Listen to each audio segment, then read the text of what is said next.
आज हम संविधान का भाग 2 पढ़ेंगे जो कि नागरिकता से संबंधित है। इसमें आर्टिकल 5 से लेकर आर्टिकल 11 तक 7 आर्टिकल हैं। हम एक एक करके सारे आर्टिकल को देखेंगे और उनको याद करेंगे।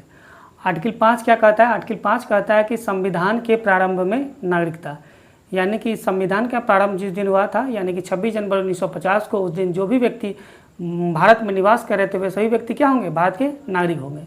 आर्टिकल 6 क्या कहता है? आर्टिकल 6 है पाकिस्तान से भारत को माइग्रेट करने वाले व्यक्तियों को नागरिकता का अधिकार। जो भी लोग विभाजन के समय पाकिस्तान से भारत आए थे उन सभी व्यक्तियों को भारत की नागरिकता दी जाएगी।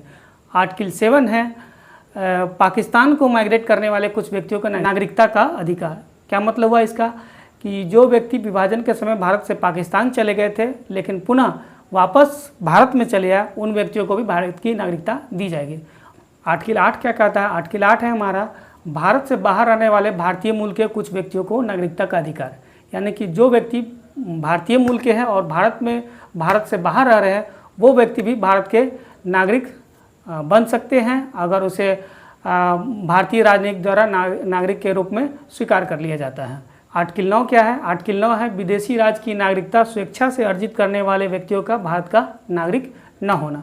यानी कि जो व्यक्ति स्वेच्छा से किसी दूसरे देश का नागरिकता ग्रहण कर लेगा वो भारत का नागरिक नहीं होगा। आर्टिकल 10 क्या है? नागरिकता के अधिकारों का बना रहना। यदि कोई व्यक्ति एक बार भारत का नागरिक बन जाता है तो सामान्य तौर पर वह भारत का नागरिक बना रहेगा। आर्टिकल 11 क्या है? संसद द्वारा नागरिकता के अधिकारों का विधि द्वारा विनियमन। यानी कि संसद को नागरिकता संबंधी अधिकारों के संबंध में कानून बनाने की शक्ति है।